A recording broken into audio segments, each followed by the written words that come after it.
Hi. First of all, congratulations for clicking on this video क्योंकि ये steel like an artist का explanation है. So stay tuned, watch the entire book जो अभी अगस्त के month के अंदर आने वाली है.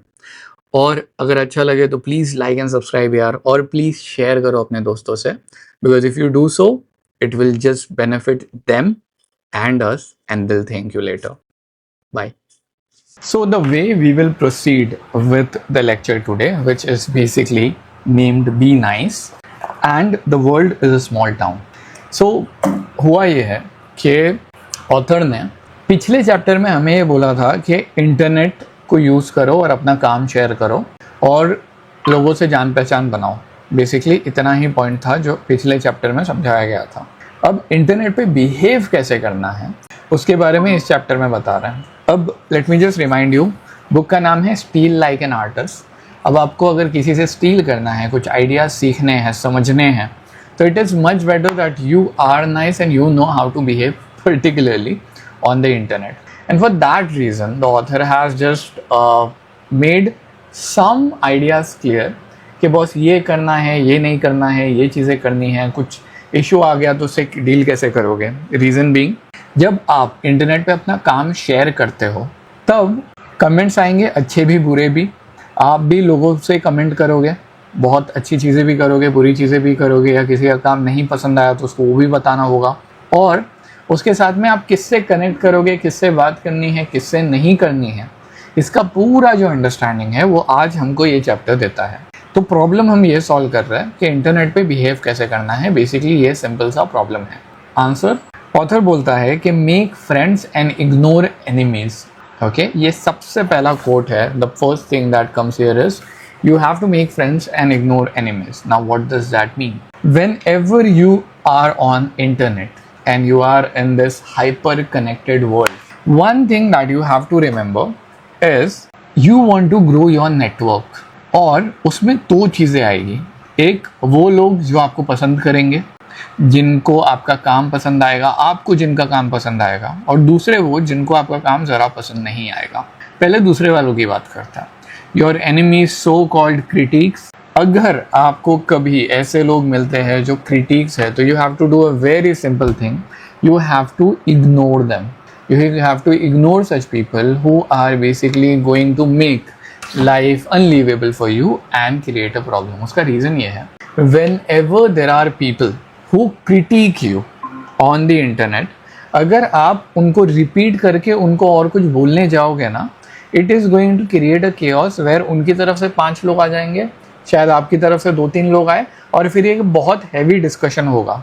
मुझे याद है जब मैं फोटोग्राफी नया नया शुरू किया था तो I used to go on Facebook and I used to basically post my picture. और वहाँ पे एक इंसान ने मुझे बोला था कि ये गलत है, और मैंने उनको बोला था कि okay, thank you, I understand, I will try to improve it. And the person actually reacted कि thank you for just accepting your mistake और taking your this comment with a considerate cool mind. Because people literally do not, people को, लोगों को ना internet पे particularly कोई filter लगाने की ज़रूरत नहीं होती. वो रियल लाइफ में किसी और दूसरे इंसान को जाके वो चीज़ नहीं बोल सकता, लेकिन वो इंटरनेट पे बोल सकता है, तो वो बोलेगा. आपको क्या करना है? आपको रिएक्ट ही नहीं करना है. ऐसे लोगों को इग्नोर कर दो, ब्लॉक कर दो, रिपोर्ट कर दो, चलेगा. रिएक्ट, रिप्लाई, कमेंट मत करना. ज़बरदस्ती के स्टैंड लेने मत जाना, particularly talking in relation to your art. Real life में जो स्टैंड है वो आपकी मर्जी है, but when you create art, लेजर से, क्योंकि अगर लेजर से आप कैलकुलेटर पे कुछ टाइप करते हो, 2+2 how much is equal to 4. अब समझ लो मैंने बोला 5 और तुमने बोला गलत है, तो मुझे दिल में बुरा नहीं लगेगा. हाँ ठीक है, गलत है तो गलत है. लेकिन अगर मैं आर्ट बनाता हूँ और उसमें आप बोलते हो कि आपका आर्ट गलत है या बकवास है, तो मुझे बहुत बुरा लगेगा, क्योंकि वो मेरी इमोशनल चीज़ है. अब अगर आपने पोएम लिखी है, पोइट्री लिखी है, नॉवल लिखी है, आर्ट बनाया है, पेंटिंग बनाई है, ड्राइंग बनाई है, एक्टिंग की है, कोई परफॉर्मेंस की है, आप उसको डालते हो इंटरनेट पे और कोई बकवास कमेंट लिख के जाता है. अभी ये कमेंट सिर्फ एक कमेंट नहीं है, वो टाइम पे हमारी सारी रैशनैलिटी निकल जाती है. अब हमको उसको रिप्लाई देना है. ऑथर बोलता है मत देना. You have to ignore enemies because that is the best way to basically let them go or don't pay attention to them. Once you pay attention, then there an entire thing erupts on the internet where it is just going to keep on going even after 2 years, क्योंकि कोई ना कोई वो comment देखेगा, reply देगा, फिर वो चीज़ें चलती रहेगी. आपको पार्टिसिपेट करना ही नहीं है। This is how you deal with your enemies. दोस्तों से कैसे डील करना है? Tell them good things about themselves. किसी का भी काम अगर इंटरनेट पे अच्छा लगता है, so the way you make friends on the internet is, देखो लॉजिक समझो, आप इंटरनेट पे गए हो फेमस होने के लिए, तो रियल वर्ल्ड में अगर आपने कोई आर्ट वर्क बनाया और कोई तारीफ करता है ना, तो आप बोलते हो हाँ ठीक है, आप खुश हो जाते हो। लेकिन इंटरनेट पे अगर आप रिकॉग्नाइज होते हो तो आपको ऐसा लगता है एल्गोरिथम काम कर रहा है, आपके कीवर्ड्स काम कर रहे हैं, ये आर्ट बहुत अच्छा था, मुझे अप्रिसिएशन मिला है। आपके लिए वहाँ पे एक कमेंट को एक्सेप्ट करना बहुत बड़ी बात होती है। रियल लाइफ में अगर मैं लेक्चर लूँ और 120 बच्चे आए तो वो नॉर्मल है, लेकिन अगर मैं यूट्यूब पे वीडियो डाल रहा हूँ और लाइव सेशन में 120 बच्चे आ जाए तो बहुत बड़ी बात होती है वो, क्योंकि इंटरनेट पे उतना ज़्यादा क्राउड गैदर करना बहुत मुश्किल चीज़ है। अब अगर ऐसे में आप किसी को जाके कॉम्प्लीमेंट करते हो कि सर आपने लेक्चर लिया बहुत अच्छा लगा, या आप किसी के आर्ट पे कमेंट करते हो कि what a beautiful drawing, what a thought process, great painting, whatever it is, believe me the person is going to become your friend because you are actually supporting him और her in her journey. So if you want to make friends on the internet, the best thing you can do is just say good things about them. And I would personally recommend do this a lot. Now, how do you basically grow in your talent on the internet and make friends better? एक simple सी logic है boss. हम जिस दुनिया में रहते हैं ना, garbage in garbage out. अभी मुझे ये चीज़ बहुत, तुम लोगों को शायद ये बहुत ऑब्वियस लगता होगा, मेरे लिए ये चीज़ इतनी ऑब्वियस नहीं है, पर मैं मुंबई से हूँ तो आएगा होगा, हमारे ना एक्सेंट में एक हल्का सा वाइब्रेशन आता है. ये चीज़ मुझे पहले ज़रा सी भी पता नहीं थी. मेरा एक फ्रेंड है जो बिहार से, और उसने मुझे बोला कि आपके एक्सेंट में ये आता है, और मुझे ऐसा लगता था जो पिक्चरों में दिखाते हैं कि अपन गैला था, अपन आयला था. आई एम लाइक हम लोग तो ऐसे नहीं बोलते भाई, और जेन्युइनली हम लोग वैसे नहीं बोलते. लेकिन हमारे अंदर एक्सेंट तो वो आता है ना मुंबई वाला. तो आप अगर कोई चीज़ बोलेंगे और मैं कोई चीज़ बोलूँगा तो मेरे अंदर वो एक्सेंट आएगा बिकॉज मैं यहाँ से हूँ. सेम वे जिस क्राउड के साथ आप रहते हो, उनकी वोकैबुलरी, उनकी थिंकिंग, उनकी आइडियाज़ धीरे धीरे आपके दिमाग में आ जाती है. And this is where this quote comes from, where you say garbage in garbage out. अगर आप गार्बेज के साथ रहोगे तो गार्बेज ही कंज्यूम करोगे और गार्बेज ही आउटपुट करोगे. अगर आप एक्सपीरियंस के साथ रहोगे, टैलेंट के साथ रहोगे, कैपेसिटीज़ के साथ रहोगे, तो आप अच्छी चीज़ें कंज्यूम करोगे और आप आउटपुट भी उतना अच्छा दोगे. इसलिए इंटरनेट पे हमारा कॉन्सेप्ट क्या है, हमको इंटरनेट पे कैसे ग्रो करना है वो सोचना है, राइट. सो अगर आप इंटरनेट पे है और आपको इंटरनेट पे ग्रो करना है, follow people who are more talented than you, follow people who are amazing, follow the artwork, comment on their topic, talk to them, share a relatable story, get a conversation going with them. Okay, and this can be something very very genuine. This does not have to be something where you feel ke chamchagiri ho rahi hai ya you are buttering somebody या brown nosing somebody, वैसा कुछ नहीं है. But always remember, stick with people who are more talented than you. That is the first part. तो आपको ऐसे लोगों को फॉलो करना है जो आपसे ज़्यादा टैलेंटेड हो. What will you need for that? You will need 4 things basically. First one is curiosity. Obviously you need to be curious. Second, you need to have kindness. Third, और ये बहुत इंपॉर्टेंट है और बहुत ज़्यादा, मतलब the very reason of showing this book is stamina. क्योंकि बहुत लोगों को पे कमेंट करने में, खास करके इंटरनेट में, क्योंकि हमको ना वो कम्युनिकेशन वाला फील नहीं मिलता, बहुत ज़्यादा स्टैमिना, बहुत ज़्यादा ताकत लगती है, बहुत ज़्यादा आउटपुट डालना पड़ता है. ठीक है, तो स्टैमिना भी लगेगा और उसके साथ में you need the willingness to look stupid. अब ये क्यों बोल रहा है ये? जब मैं पहले अपने फेसबुक पे कमेंट लिखता था ना, या लोगों को जाके हेल्प के लिए पूछता था कि I need help with understanding photography, या can you please rate my photo और समथिंग, तो बहुत सिंपल से आंसर्स मिले हैं जो बहुत नाइस नहीं थे, और वो बहुत ऑब्वियस थे कि you have not let the background correctly, you have not edited the shadow correctly, highlight में आपने ये गलती कर दी, यहाँ पे आपने कुछ किया है. एंड दैट विलिंगनेस, अभी ऑब्वियस सी बात है, अगर तुम अपने से कोई ऊपर वाले बंदे के साथ हैंग आउट करोगे तो उसके सामने तुम 10 गलतियाँ करोगे. And you need the ability to actually look stupid, and it is okay. You have to need the willingness. You don't have to make fool of yourself. ये भी एक इंपॉर्टेंट पॉइंट है. अपना मजाक नहीं बनाना है, अपने आप को स्टूपिड भी नहीं बताना है, लेकिन कभी गलती से ऐसी कोई चीज़ हो गई जहाँ पे और आपको जेन्युइनली उस चीज़ के बारे में नहीं पता, so it is okay to be in that zone because you are learning. अगर ऐसा करते करते करते एक यूट्यूब कम्युनिटी थी, या एक व्हाट्सएप या फेसबुक कम्युनिटी थी, या कोई फ्रेंड्स का सर्कल था जिसके हमने आपने बहुत अच्छे से अचीव कर लिया है, then what do? You basically change your group and you go into something better. You try to improve.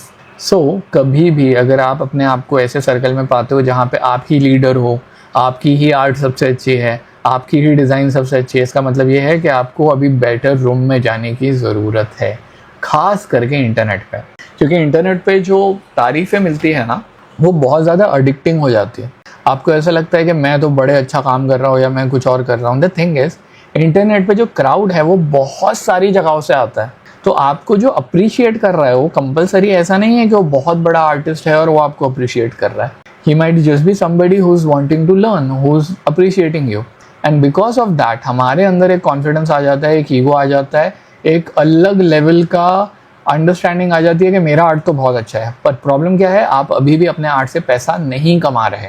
इसलिए जब तक पैसा ना आए, जब तक पैसा कमा ना सको, जब तक एक्चुअल में उसको लिटरली मॉनिटरी ना बना पाओ, it is better कि you keep improving, and even after it becomes monetary you keep going into circles which have way better crowd than you are, because you will learn a lot. कभी भी किसी को basically critic नहीं करना है। तो अभी तक हमने क्या बातें की, मैं एक बार छोटू सा रिकैप कर देता हूँ। पहला, अगर आपको कोई क्रिटिक करे तो उसको रिप्लाई नहीं देना है। अगर आपको किसी का काम अच्छा लग रहा है तो उसके काम पे कमेंट करो, ठीक है। अगर वो बंदा आपसे बेटर है तो उसके साथ में रहने की कोशिश करो, उनकी कम्युनिटी में हैंग आउट करने की कोशिश करो। अगर वो आपसे और ज़्यादा बेटर है या फॉर एग्जांपल आप उस कम्युनिटी में बेटर बन जाते हो, change the community, go into a better community. पहला जब हमने पॉइंट किया था कि आपको अगर कोई बुरा बोलता है तो आप क्या करोगे, आपको उसको रिप्लाई नहीं देना। लेकिन अगर आपको किसी का काम बुरा लगा तो, अगर आपको किसी का काम बुरा लगता है, यार ये इतनी बकवास पेंटिंग इसने बनाया है, इससे तो 10 गुना अच्छी मैं बना सकता हूँ और मुझे तो इससे ज़्यादा व्यूज़ मिलते हैं, और ये देखा होगा आपने इंटरनेट पे, आपका फ़ोटो सामने वाले के फ़ोटो से 10 गुना बेटर है, लेकिन उसके इस पे लाइक्स या फॉलोज बहुत ज़्यादा है आपके कंपैरिजन में। अब आपको आया गुस्सा, आपने क्या किया, जाके उसके टेक्स्ट पे कमेंट कर दिया या जाके उसके चैनल पे कमेंट कर दिया। The problem is this will not accompany or this will not accomplish anything. If you want to beat someone, you have to beat someone with your work. तो अगर उसने कुछ काम किया है, अगर समझ लो किसी ने कोडिंग की है, ये बुक के अंदर से है कि किसी ने अगर गलत कोडिंग करके एक अच्छा एप्लीकेशन बन सकता था जो उसने उतना अच्छा नहीं बनाया है, तो the way you criticize him is by coding better than him and making a better application, making a better design, a better photograph, a better painting, being a better human is the way you will do things. इसके अंदर एक और point आता है anger. कभी भी ना anger को यूज करो अपना काम करने में। सो चैनल दैट एंगर, एंड ये मेरे साथ भी है, when I get angry I get working, and उसमें एंगर में मेरा वर्क थोड़ा ज़्यादा अच्छा बनता है। So usually when I get into a dispute with my dad, और ये यूजुअली देखा है मैंने डैड के साथ ज़्यादा होता है, अगर किसी भी छोटी सी बात पे डैड ने चिल्ला दिया ना, उस दिन मेरा काम अच्छा हो जाता है क्योंकि मेरा दिमाग एकदम फोकस हो जाता है। So you have to use your anger relating to that post और something, put it into working on something that means, and that like basically that is everything. That is how you criticize someone. Text करके किसी को बुरा नहीं बोलना है। आपको दोस्त बनाने थे, वो हमने कवर किया। इम्प्रूव कैसे करोगे वो कवर कर लिया। दुश्मनों के साथ कैसे डील करना है वो कवर हो गया। अब एक चीज़ है जिसे बोलते हैं प्रेजेस। इंटरनेट पे प्रेजेस के लिए मत रुको, लाइक के लिए मत रुको। रीज़न इज, जब तक सामने वाला आपका काम अप्रिशिएट करेगा तब तक आप उस काम से बोर हो चुके होगे या तो आप मर चुके होगे। ऐसा इस बुक के अंदर लिखा हुआ है, मैं नहीं बोल रहा। You will be either be bored to death और you will die before anybody actually accomplishes your work, and that is why okay, you do not have to go and look for praises. Just do your work, be content कि आपने काम कर दिया, आपने post कर दिया, chill out करो। क्योंकि जब तक लोग उसकी तारीफ करेंगे वो आपके हाथ में नहीं है ना, तो आप उस पर कुछ कंट्रीब्यूट नहीं कर सकते। अब इसमें एक और चीज़ आती है, कई बार आपको बहुत सैड फील होगा। इसके लिए मेक अ रजिस्टर और make a journal in which you right the praises that people have told about you. This will really make you feel amazing, but you have to use it very sparingly, या एकदम रुक के बहुत कम use करके, क्योंकि अगर आप अपने प्रेजेस में ही खो गए तो फिर आप काम बेहतर नहीं कर पाओगे। In this diagram, the first thing that you look at is internet. If you want to make friends on the internet, you talk and they will know whatever you talk about. That is the rule of the internet, क्योंकि everybody can access any part of the internet anytime, So if you write bad about somebody, they will know. That is why never write bad about somebody and you will vanquish your enemies. If you want to make friends, say good things about them. Write fan letters, okay? कभी भी किसी को भी, पहले ऐसा होता था, अगर आपको कोई आर्टिस्ट अच्छा लगता था ना, आप उसको लेटर लिखते थे, मैसेज करते थे. अगर याद हो तो पहले कार्टून नेटवर्क पे या पोगो पे लोग किसी भी, अगर उनको कोई आर्टिस्ट अच्छा लगता था, फॉर एग्जाम्पल रॉब अच्छा लग रहा है फ्रॉम मैड, आप उसको लेटर लिखते थे. इंटरनेट के टाइम पे ऐसा हो गया है कि लेटर लिखने की जगह उनको एक पब्लिक लेटर लिख दो, पब्लिक फैन लेटर लिख दो, कमेंट में लिखो, ठीक है, अपनी स्टोरी पे डालो, कहीं पे भी रखो. उससे ये होगा कि you will not bother their privacy and that is a sign of respect and you will tell them what you wanted to say and what you mean and all this while respecting their privacy and actually praising them. This is how you praise somebody on the internet. जो हमने बात की थी, for yourself, if somebody is praising you, keep a praise file that you will use basically when you don't feel much good and you can basically lift your spirits up. अब आते हैं how to keep your company. Remember, when you make friends, it is garbage in, garbage out. So if you're dealing with people, alright, keep them, be in a company where the people are amazing and follow better people. For that you will need curiosity, kindness, stamina, willingness, and one more thing, you hang out with the better person other than you. If you grow to this level and you become this, then hang out with much better people than you. That is 100% required. When you are looking for praises, please do not look for praises, because by the time people understand your work or you will be either bored or you will be dead. As simple as that. Do not wait for praises. कभी भी अगर किसी को critic करना है, किसी पे गुस्सा आ रहा है, किसी का काम अच्छा नहीं लग रहा है, आप उससे बेटर काम करके दिखाओ. Use anger, use critique, use understanding to do better work than they did. आपको पता है आपने भी क्या किया? आपने एक पूरा चैप्टर देखा है of a book still like an artist, जिसके अंदर की इनसाइट काफ़ी वैल्यूएबल है. And I hope to see you in the next class. Bye.